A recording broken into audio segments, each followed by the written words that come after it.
Ya, terima kasih Bu Habibah. Assalamualaikum warahmatullahi wabarakatuh.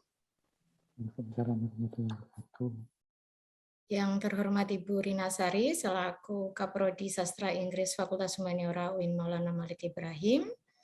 Yang terhormat Bapak Irfan Rifai selaku presenter utama hari ini, lecture series hari ini. Kepada Ibu, Bapak, rekan-rekan semuanya yang sudah bersedia untuk hadir hari ini, terima kasih, serta mahasiswi dan mahasiswa semuanya. Hari ini, perkenalkan, seperti yang dikatakan Bu Habibah, nama saya Deni Evita Nurrahmawati. Saya izin share screen, ya. Oke. Hari ini saya akan sedikit sharing tentang hijab hybridity and identity. Mari kita mulai. Oke, ya, ada yang tahu apakah ini?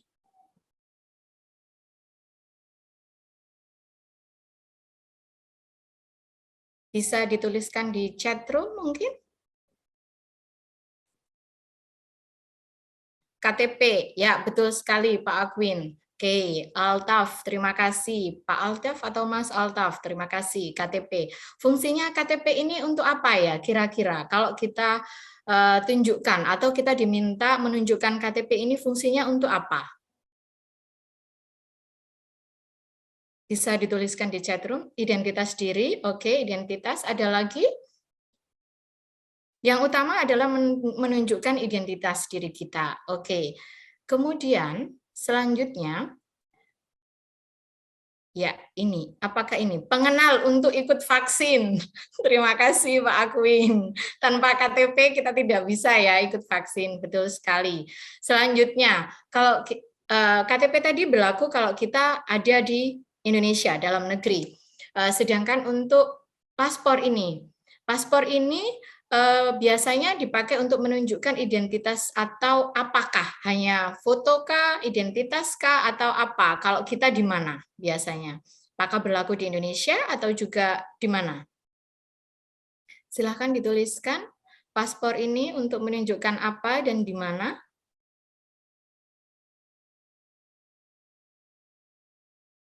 Saya tunggu jawabannya di chat room. Identitas dan negara asal, berarti kalau kita berusaha untuk menunjukkan negara asal kita, maka untuk menunjukkan identitas diri kita ketika kita sedang berada di luar negeri. Betul sekali. Jadi KTP dan paspor ini adalah bentuk tanda pengenal untuk menunjukkan identitas diri kita, untuk menunjukkan identitas kita ketika dalam bentuk tertulis atau secara formal. Nah, sedangkan kalau tidak secara formal, ada juga bisa kita lihat seperti ini. Mohon ditunggu. Oke, gambar pertama ini gambar apa ya kira-kira?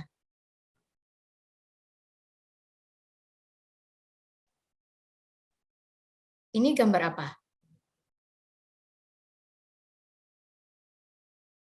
National costume. Dari mana ini kira-kira asalnya? Dari Bali, betul. How do we know kalau ini adalah identitas yang menunjukkan national costume atau traditional costume kalau ini dari Bali? Bagaimana kita bisa tahu? Traditional costume, terima kasih Bu Mira. Kemudian, bagaimana kita bisa tahu kalau ini dari Bali? Apa yang menunjukkan kalau ini dari Bali? Adat dan budayanya, corak kainnya, kemudian warnanya, terima kasih. Dari pemakainya, oke. Jadi dari gambar ini kita bisa melihat bahwa pemakai, kemudian warna, corak kain, dan juga hiasan seperti bunga Kamboja, ini identik sekali dengan Bali. Maka sehingga dengan cukup melihat baju tradisional seperti ini, maka kita bisa mengatakan bahwa ini adalah baju tradisional dari Bali. Selanjutnya, ini dari mana? Silahkan dituliskan dari Japan. Oke. Kemudian, how do we know kalau ini dari Jepang? Bagaimana kita bisa tahu? Yukata, terima kasih. Kimono, oke. Dari bajunya, kimono, kemudian yang dipakai untuk mengikatkan di badannya itu adalah obi, betul sekali Bu Ika, terima kasih. Kemudian kata Pak Akwin, karena trotoarnya tidak ada PKL, maka menunjukkan bahwa sudah pasti ini tidak di Indonesia. Terima kasih Pak Akwin. Oke, selain itu adalah bawa tasnya dan sendalnya juga sangat khas, sehingga dari ciri-ciri seperti ini kita bisa tahu bahwa pakaian juga merefleksikan identitas dari mana dia berasal. Selanjutnya, oke, yang terakhir dari mana ini? Papua, betul sekali. Oke, oke. Rok yang dipakai ini kira-kira ada yang tahu nggak roknya dari mana? Sehingga kita bisa langsung mengatakan dari apa maksud saya. Sehingga kita bisa mengatakan bahwa itu adalah dari jerami, betul. Jerami ini diambil dari sagu yang dikeringkan. Kita tahu bahwa Papua adalah pusat penghasil sagu, sehingga bisa dikatakan bahwa dengan cukup melihat baju saja kita bisa menentukan identitas seseorang atau dari mana berasal. Di samping itu, ternyata baju yang dipakai juga menggambarkan beberapa karakter, membawa latar belakang atas apa yang biasa dihasilkan di daerah tersebut, di negara tersebut, dan apa yang dominan yang bisa kita jumpai di tempat tersebut. Oke, terima kasih. Kemudian selanjutnya. Oke. Selanjutnya apa yang bisa kita lihat di sini?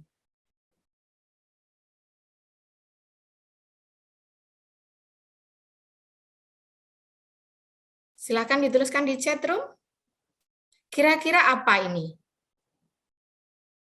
Veil. Oke, how do we know kalau ini adalah veil? Kain. Oke, di yang sebelah kiri adalah kain, kemudian kalau sudah mulai membentuk di sini adalah kita bisa mengatakannya veil. Oke, terima kasih. Biasanya merepresentasikan atau menunjukkan identitas apa dari kalau ketika menjumpai seseorang yang memakai veil, atau apakah kedinginan atau apa? Muslimah. Oke, terima kasih. Ada lagi muslimah? Ya, terima kasih. In Islam, kita mengetahui bahwa wanita muslimah, anak soleha, terima kasih, bagus, anak soleha yang memakai scarf atau veil ini. Dalam Islam disebutkan bahwa di dalam surat Al-Ahzab dan An-Nur itu ada himbauan kepada wanita Muslim woman untuk memakai penutup kepala dan juga untuk tidak memakai baju ketat, kemudian tidak memakai baju yang terlalu tipis, dan juga tidak memakai baju yang bisa menarik perhatian lawan, tidak membentuk lekuk tubuh dan sebagainya. Nah, penutup kepala ini ada bermacam-macam. Sekali lagi, sehingga nantinya kita bisa menunjukkan atau merefleksikan identitas. Oke, head covering ini yang pertama burqa, yang selanjutnya adalah niqab, ada hijab, chador, shaila, al-amira, dan khimar. Yang biasa sering kita pakai di Indonesia, kira-kira yang mana? Bisa dituliskan di chat room? Khimar banyak dipakai di Indonesia. Oke, kemudian hijab, oke, terima kasih. Adakah di antara kita yang juga memakai al-amira? Oke, al-amira ini adalah two-piece headscarf. Kemudian ada nggak di antara kita yang memakai shaila? Jadi scarf panjang yang tidak perlu dipeniti, cukup ditaruh di pundak aja. Ada, oke, terima kasih. Biasanya siapa, Bu Ulil, yang memakai shaila ini? Saya jadi iya, Bu. Pak Kiki, saya jadi ingin berhijab. Silahkan, boleh pakai yang burqa ya. Pak Kiki pakai burqa aja. Iya, betul. Ya, kalau Syaila ini biasanya identik seperti kayak Yeni Wahid, seperti itu biasanya yang pakai Syaila. Al-Amira ini biasanya kalau kita temukan di orang-orang seperti Iranian, ya, kayak yang di Iran, betul sekali. Ya, terima kasih. Oke, kemudian adanya berbagai macam bentuk hijab ini, seperti headscarf, seperti hijab, niqab, burka, dan sebagainya, menunjukkan bahwa hijab itu lebih sering dipakai ya. Hijab lebih sering dipakai. Hal ini menunjukkan bahwa hijab itu sounds more global and more commercial nowadays. Jadi lebih sering kita memakai kata hijab dan lebih sering kita menemukan wanita yang memakai hijab. Meskipun hal ini tentu tidak bisa dipukul rata di semua negara memakai hijab. Literally, apa sih yang dimaksud hijab? Literally, hijab means to cover or curtain, which is function to conceal something from being seen from others. Digunakan untuk melindungi muslimah untuk menutupi auratnya, terutama dianjurkan dipakai terutama setelah usia pubertas. Oke. Kemudian seperti yang saya bilang tadi, tidak bisa dipukul rata bahwa semua negara pasti bisa dikatakan muslimahnya memakai hijab. Kenapa? Ada yang memakai burka, ada yang memakai niqab. Hal ini juga dipengaruhi oleh kondisi geografik dan climate dan juga culture. Kalau di Indonesia cenderung kita memakai hijab. Kenapa? Karena di Indonesia cenderung climate-nya itu panas, tidak dingin, tidak terlalu banyak angin, sehingga kita tidak memakai baju yang materialnya terlalu tebal dan juga tidak memakai baju yang atau hijab yang berwarna gelap. Jadi ada modification di bahan yang dipakai, ada modification di warna yang dipakai, dan juga ada modification dari style yang dipakai supaya lebih ringkas mungkin, karena di Indonesia kebanyakan pakai motor daripada kalau kita pakai hijab yang terlalu panjang mungkin tidak bisa lebih ringkas kalau pakai helm seperti biasanya kita motoran dan sebagainya. Oke. Untuk lebih jelasnya, di sini dibedakan antara niqab dan burka, supaya lebih jelas. Pak Kiki lebih minat yang mana, niqab atau burka? Kalau di burka ini semuanya tertutup, hanya di bagian mata ada sedikit kayak semacam jaring-jaring atau apa yang memudahkan untuk melihat. Tapi kalau di niqab, itu matanya masih tanpa tutup, masih terbuka. Oke. Kemudian, nah di gambar kiri atas yang ada beberapa cewek yang itu bisa dikatakan tadi berarti kategori hijabnya yang mana ya? Apakah Syaila atau Al-Amira? Kalau dua jenis kerudung, bisa dituliskan di chat room.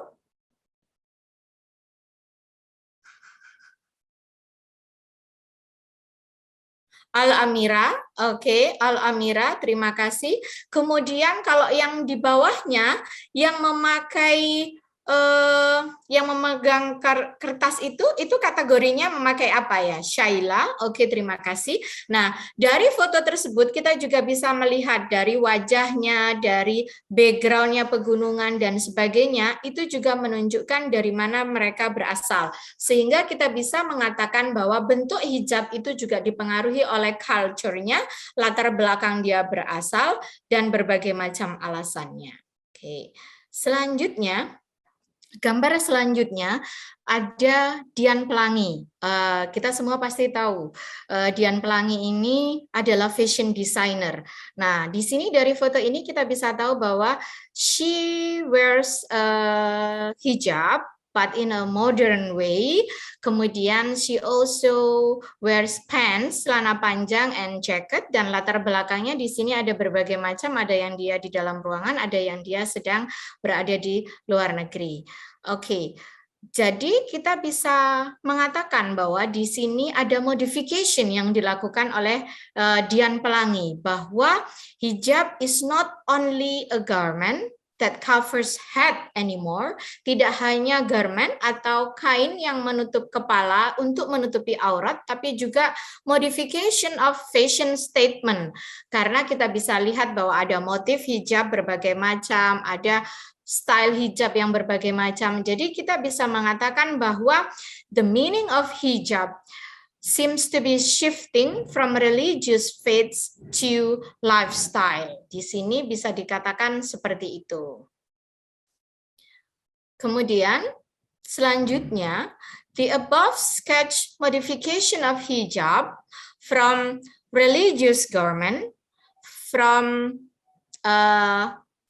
perintah Al-Quran into a fashion item can be put in a global perspective, bahwa kita tidak bisa melihatnya lagi hanya itu bahwa muslim memakai hijab, tapi kita juga bisa menentukan bahwa dari berbagai macam bentuk hijab tersebut menunjukkan identitas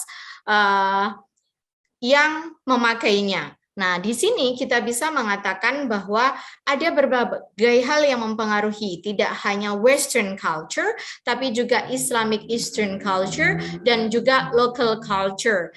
Nah, semuanya ini dimodifikasi menjadi satu, menciptakan gaya baru yang dinamakan hybridity, hibriditas, bukan jagung hibrida ya Pak Agwin ya. Nah, hybridity ini di sini, hibrida di sini adalah menunjukkan adanya modification yang merupakan perpaduan in the third space, yang merupakan gabungan atau pengaruh, bisa jadi salah satu yang dominan atau mungkin lebih dari satu yang dominan. Tapi bukan berarti adanya yang dominan ini mematikan yang lainnya, hanya saja lebih unggul. Misalkan kalau kita ketika kita memakai kebaya, maka biasanya kerudungnya juga disesuaikan dengan yang ada songket-songketnya. Nah, hal ini juga dipengaruhi oleh local culture. Kemudian ketika kita sedang umroh atau haji, mungkin di sana kita lebih memakai yang lebih panjang. Nah, kemudian ketika kita sedang jalan-jalan, misalkan at least ke Singapura saja, kita pasti yang lebih mendominasi adalah Western culture-nya. Okay. Selanjutnya, saya ingin menampilkan sebuah video. Nanti silakan dituliskan pertanyaan yang saya berikan setelah video ini diputarkan. Monggo. I always knew that this was going to be a step that I would take. At first, I was a little hesitant because I knew things were going to change. Bisa But then I terdengar ya decided it was audionya? the right decision to make. So on the 1st of January 2004, my journey began and I finally decided to put on the hijab. Every girl who puts on the hijab is faced with some sort of obstacle. For some, it's their families not wanting them to wear it. Others have self-esteem issues with it. Others face doubts about it. The challenge I faced was one that many others have also faced. Starting and going to a high school with hardly any Muslims and where you're the first Muslim people have met was no easy task. As teenagers, fitting in is the most fundamental thing in high school. Having no friends in high school is something every teenager tries to avoid. So I tried to be like them. Whatever the latest trend was, I went along with it. Not just that, but I needed to keep up with the latest beauty standards. Looking in the mirror for me was an exercise to try and pinpoint all the things wrong with me and that I needed to change. My self-esteem became dependent on the makeup I wore. On top of this, there was no way I could hide the fact that I was not like the other kids at school. I was embarrassed and I would often ask myself why I needed to be so different. So I went about my high school life struggling with my identity, trying to answer the question of who I was really. The truth is, I felt extremely lonely. Looking back, the reasoning why I was so embarrassed of who I was because I had yet not fully understood the hijab. I thought the hijab was purely about modesty. I thought the hijab was there just to protect women from the gaze of men. But unfortunately, that was a very shallow and two-dimensional understanding of the hijab. It was not until I got to uni and started to take learning about my religion seriously that something happened. I fell in love. I fell in love with the hijab because I came to understand that it was not simply a piece of fabric draped over my body to conceal beauty and preserve modesty. It was a physical manifestation of my submission and connection with my Lord, an external representation of my inward spirituality. When I learned the rationale for the hijab presented in the Quran, I was blown away. Not only did it shatter my shallow understanding of the hijab, it proved to me God had validated my beauty. Therefore, I need to make the most of the opportunities and blessings I've been gifted with. Knowing this has actually pushed me to constantly improve myself and ensure my actions and character are in line with the teachings of Islam. But we need to understand that by wearing the hijab, I'm not declaring I am Islam. Rather, I am a Muslim, meaning I'm someone who is trying to follow this religion, who accepts it as the truth, sees beauty in it, and hopes to beautify myself with it. Ultimately, no one is perfect. As humans, we're susceptible to making mistakes. The hijab doesn't make you a more perfect or righteous human being. Rather, it's a constant reminder to keep striving and excel in your personal and spiritual development. Remember, no matter how dark the world gets, be like that star that stands out and shines the way for others to see.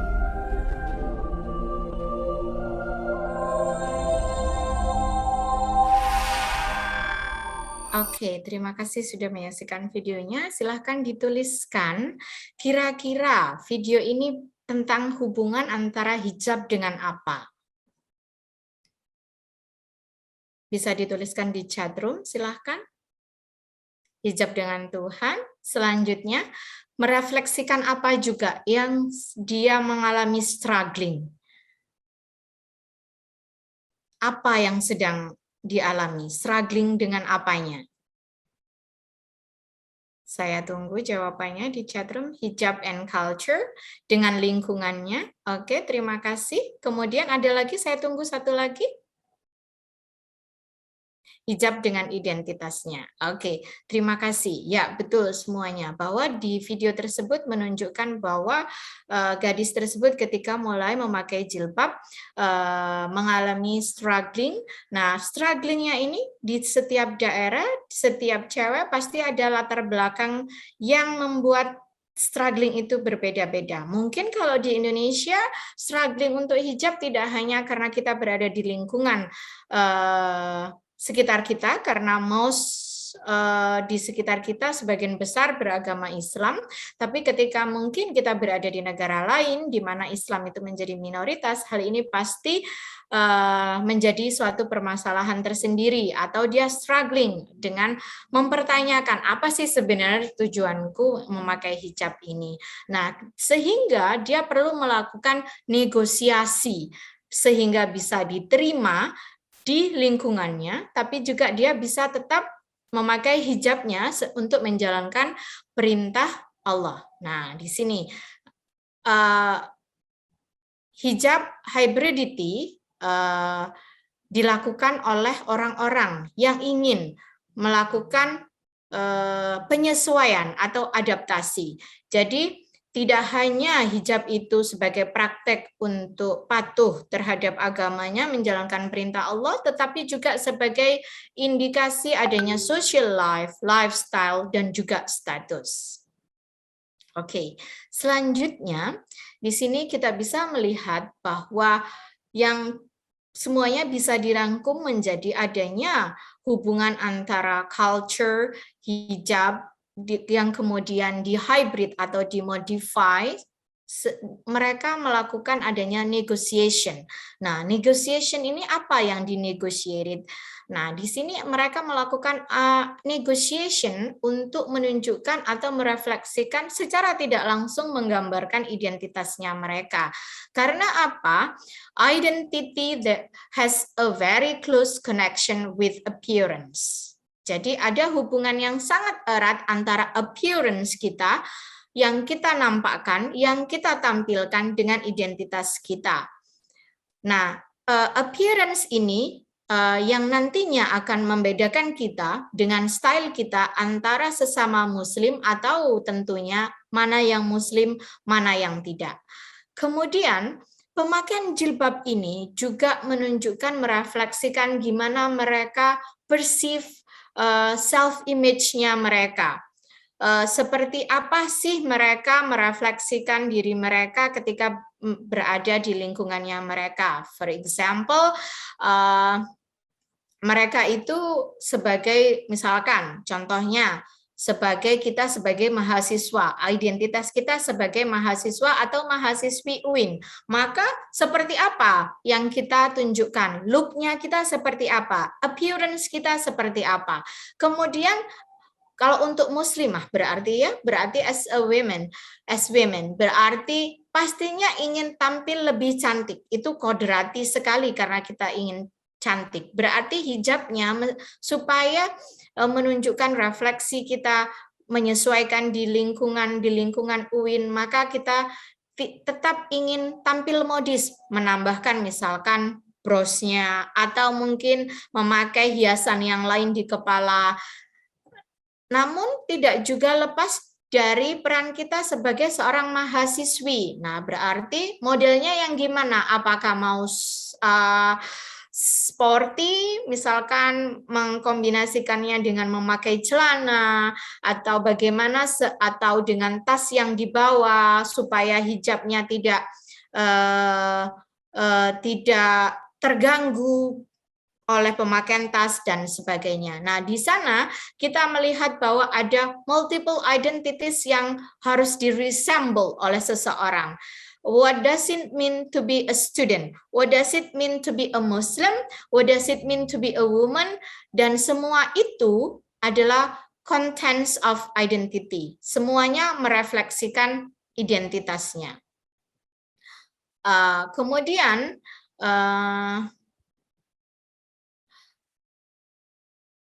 Muslim women's identities itu juga harus merefleksikan Islamic values, seperti yang saya bilang tadi, bahwa physical appearance-nya bisa dilihat dari jenis baju yang dipakai untuk menunjukkan speech-nya, attitude-nya, social interactions-nya, semuanya harus merepresentasikan Islamic values. Oke. Nah, kemudian apa yang bisa kita simpulkan? Yang bisa kita simpulkan adalah bahwa pemakaian hijab itu yang dimodifikasi atau hijab hybridity itu adalah suatu bentuk identity negotiation. Identity negotiation-nya dalam bentuk yang pertama, the way hijab are used. Kemudian, the way they cover their bodies, dan juga the way the fashion garment not attract any attention, supaya memenuhi apa yang diajarkan dalam agama kita. Kemudian, Muslim women juga try to show their piety to the religious, tapi juga at the same time being modern. Saya tidak mengatakan bahwa ketika kita memakai hijab kita itu udik atau deso atau apa. Yang saya katakan modern di sini adalah berbagai jenis kehidupan, situasi, kondisi yang saat ini, sehingga Muslim women ini melakukan hijab hibrida ini adalah untuk tujuan menunjukkan bahwa mereka ingin tetap mematuhi Islam, to show their piety, but also at the same time being modern. Yang terakhir, they do not only reflect their identities as beautiful and modern women, but also as Muslims. Oke, itu yang bisa saya sampaikan untuk sharing hari ini. Mohon maaf jika belibet dan ada beberapa hal yang saya ulang-ulang. Selanjutnya kita bisa melanjutkannya di diskusi, tapi sebelumnya saya ingin beberapa mahasiswa di sini setelah mengikuti materi yang sangat singkat ini, kumpulan gambar ini bisa saya katakan kira-kira dapat ide apa saja. Silahkan ditulis bahwa apa sih sebenarnya yang nanti bisa kalian teliti terkait dengan hijab dan identity. Bisa dituliskan di mana dan apa. Silahkan, saya tunggu. Belum ada yang menuliskan, saya tunggu. Satu aja mungkin. Kira-kira dari ini, sharing hari ini, adakah yang sudah mendapatkan inspirasi seketika langsung, oh saya mau nulis tentang ini, ada nggak siapa? Mungkin dari teman-teman yang lain, yang meskipun bukan mahasiswa, mau berkolaborasi menulis tentang apa, silahkan dituliskan, monggo. Hijab sebagai pelindung diri dari kejahatan. Oke, ketika kita mau menuliskan seperti ini, Adam, kira-kira mau ambil kasusnya di mana, Adam? Bahwa kita bisa mengambil data nggak cuma dari di sekitar kita, nggak cuma dari komunitas-komunitas yang berhijab, tapi juga bisa mengambil data dari Instagram, dari TikTok, atau dari YouTube, itu juga bisa dimanfaatkan. Kira-kira hijab sebagai pelindung diri dari kejahatan yang mau diambil oleh Adam ini, mau diambil dari mana datanya? Menemukan identitas muslimah dalam diri melalui wawancara. Oke, terima kasih Pak Kiki.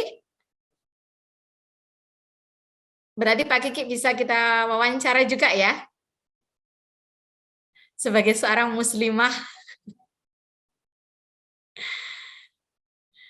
Oke, selanjutnya ada lagi satu lagi. Wawancara ya Pak Kiki ya. Oke, jadi kita melakukan wawancara, kemudian kita analisa hasil wawancaranya itu identitasnya seperti apa. Oke, melakukan wawancara langsung. Ada yang lain lagi kira-kira?